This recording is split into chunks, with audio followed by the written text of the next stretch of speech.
Hi అండి, welcome back to our channel Lahari entertains. నేను మీ భాను. ఈరోజైతే మా ఫ్యామిలీ మెంబర్స్ అందరం కూడా మా అమ్మమ్మ గారి ఇంటికి వచ్చేసామండి. ముందుగా నేనైతే దేవుడికి మనస్ఫూర్తిగా దండం పెట్టుకుంటున్నాను. ఇంతకీ ఇక్కడ ఏంటి అకేషన్ అనుకుంటున్నారా? ఈరోజు మా అమ్మమ్మ గారి ఇంట్లో మా మేనమామలు ఇద్దరూ కలిసి వాళ్ళ కులదైవం పూజని చేసుకుంటున్నారు. అందుకనే ఈరోజు మా ఫ్యామిలీ మెంబర్స్ అందరినీ కూడా ఇక్కడికి రమ్మని ఇన్వైట్ చేశారు. చూస్తున్నారు కదండి, మా అత్తయ్య అయితే అమ్మవారి గుడిని చాలా బాగా అలంకరించారు. అమ్మవారికి మల్లెపూలు, మామిడి తోరణాలు, అలాగే పసుపు కుంకుమ, చీర గాజులు ఇచ్చి చాలా బాగా కొలుచుకున్నారు. మరొక పక్క వంటలు స్టార్ట్ అయిపోయినట్లున్నాయి ఫ్రెండ్స్. వచ్చేసాము ఇక్కడికి మనం.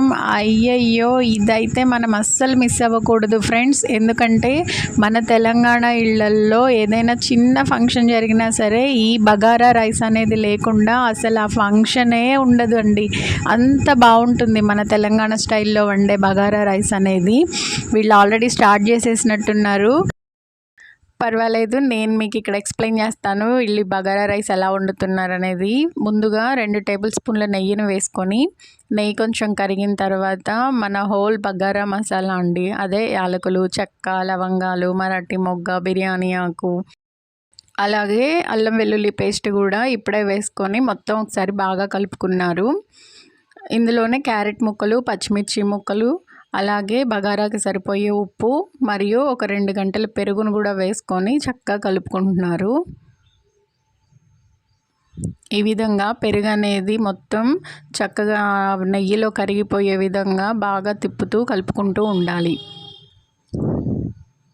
చూశారు కదా, వీడియోలో చూపిస్తున్నట్లుగా పెరుగు కూడా చక్కగా మసాలాలతో పాటుగా కరిగిపోయి చాలా బాగా వేగుతూ ఉంది. మనం ఇక్కడ మసాలా దినుసులతో పాటు అల్లం వెల్లుల్లి పేస్ట్ కూడా వేసుకున్నాం కాబట్టి మనకి అడుగంటకుండా ఉండడం కోసం ఇలా కలుపుకుంటూ మసాలా అంతా వేగేలాగా వేయించుకోవాలి. ఓకేనండి, ఇక్కడ మసాలా అంతా చక్కగా వేగిపోయింది. ఇప్పుడు మనం ఎసరిని పోసుకుందాము. ఇక్కడ మేము 3 కిలోల రైస్ని తీసుకున్నారు. మామూలు బియ్యంనే తీసుకున్నారు, బాస్మతి రైస్ ఏం కాదు. 3 కేజీల బియ్యం కాబట్టి 3 డబ్బాలు కేజీ డబ్బాతో తీసుకున్నారు. దానికి 6 డబ్బాల నీళ్ళని ఇక్కడ వీళ్ళు ఎసరగా పోసుకుంటున్నారు. బియ్యం పాతవి కాబట్టి మనకి 1కి 2 కొలతలో వాడుకోవచ్చు. అదే బియ్యం కొంచెం కొత్తవి కానీ లేదా బాస్మతి రైస్ కానీ అయితే మనం 1కి 1.25 నీళ్ళని మాత్రమే వేసుకుంటాము. ఇక్కడైతే వీళ్ళు ఇప్పుడు 6 డబ్బాల నీళ్ళని ఎసరుగా పోసి చక్కగా కొత్తిమీర, పుదీనా కూడా వేసేసి ఎసరును మరగనిస్తున్నారు. ఫ్రెండ్స్, మరి మీలో ఎవరైనా ఫస్ట్ టైం మా లహరి ఎంటర్టైన్స్ ఛానల్ని చూస్తున్నట్లయితే ప్లీజ్ మా ఛానల్ని సబ్స్క్రైబ్ చేయండి, లైక్ చేయండి, షేర్ చేయండి, పక్కనే ఉన్న బెల్ ఐకాన్ని టచ్ చేయండి. మనకి ఇక్కడ ఎసరు మరగడానికి ఇంకా టైం పడుతుంది. ఈలోపు మనం బియ్యాన్ని కడిగేసుకుందాం రండి. చూస్తున్నారు కదా, నేను చెప్పాను కదా ఇక్కడ 3 కిలోల రైస్ని తీసుకున్నారని. ఈ విధంగా 3 కిలోల రైస్ని 1కి 2 సార్లు చాలా శుభ్రంగా కడుక్కోవాలి. కడగడంలో కాంప్రమైజ్ అయ్యేదే లేదంటూ మా అత్తయ్య మా అమ్మాయితోటి 1కి 2 సార్లు కాదు, 1కి 4 సార్లు శుభ్రంగా కడిగారండి 3 కిలోల బియ్యాన్ని. ఈలోపు మనకి ఎసరు మరిగిపోయిందండి. చూస్తున్నారు కదా, మంచి కట్టెల పొయ్యి మీద మంట గట్టిగా దట్టిస్తే మన రైస్కి ఎసరు అనేది చక్కగా మరుగుతూ మస్తుగా ఉందండి. ఇప్పుడు ఇందులో మనం కడిగి పెట్టుకున్న 3 కేజీల బియ్యాన్ని వేసుకోవాలి. ఎసరులో బియ్యం వేసాక మూత పెట్టి ఒక ఉడకనివ్వాలి. చూస్తున్నారు కదండి ఈ మామిడి చెట్టుని, ఇది నా చిన్నప్పటి నుంచి ఉంది మా అమ్మమ్మగారి ఇంట్లో. ఈ మామిడి చెట్టు వయసు దగ్గర 18 నుంచి 20 సంవత్సరాలు ఉంటుంది. ప్రతి ఎండాకాలం మామిడికాయల సీజన్ వచ్చిందంటే మాత్రం చేతికి అందే విధంగా అసలు చెట్టంతా ఆకులు కనపడకుండా కాయలు కాసేస్తాయండి. చూశారు కదా, మా పిల్లలు కూడా బాగా ఎంజాయ్ చేస్తున్నారు. ఎందుకంటే మామిడికాయలు చేతికే అందుతున్నాయి కదా. ఇది మా డాబా పైకి వచ్చిన కొమ్మల మీద ఉన్న కాయలండి. చూశారు కదా, కాయలు అయితే చాలా పెద్ద సైజులో ఉంటాయండి. ఇవి నాటు మామిడికాయలు అనుకుంటాం. కానీ ప్రతి సంవత్సరం కూడా అసలు ఎంతోమందికి మా ఇంటికి వచ్చి మామిడికాయలు అనేది తీసుకెళ్తూ ఉంటారు. అసలు అట్లా చూడగానే చేతికి అందుతూ అంత న్యాచురల్గా అసలు ఎంజాయ్ చేయడం అనేది మస్తు అనిపిస్తుందండి మనకు కూడా. చూసారు కదా, ఎటు చూసినా కూడా మామిడికాయలే, ఏ కొమ్మ పట్టుకున్నా కూడా పిల్లలకు కూడా ఇలా పట్టుకోగానే అలా చేతికి అందుతున్నాయంటే వాళ్ళకి అసలు ఆ ఫీలింగ్ అనేది బాగుంటుంది.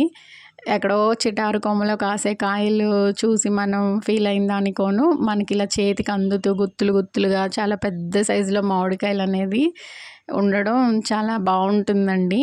ఇదే మా అమ్మమ్మ గారి ఇంటి దగ్గర స్పెషల్ అనుకోవాలి అసలు మేము.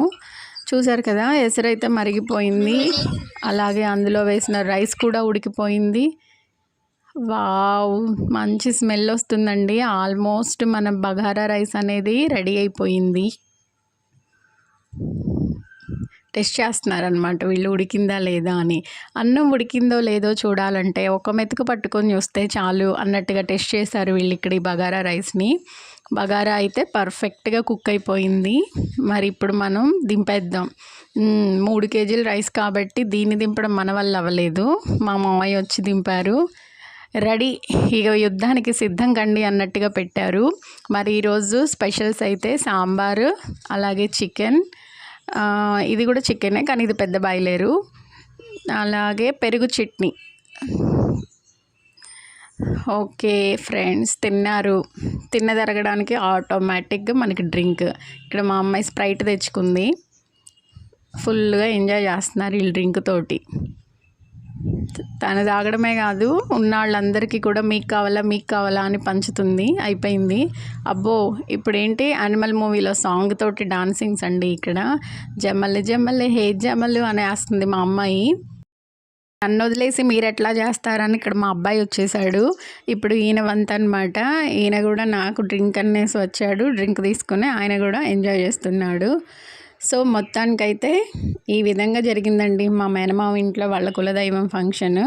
ఇక్కడ మా ఇంట్లో చెట్లు ఎక్కువేనండి, అవే చూపిస్తుంది మా అమ్మాయి ఇప్పుడు మీకు. అరటి చెట్టు, ఇంకో మామిడి చెట్టు, ఇది నెక్స్ట్ ఇయర్కి మనకి కాత వస్తుంది.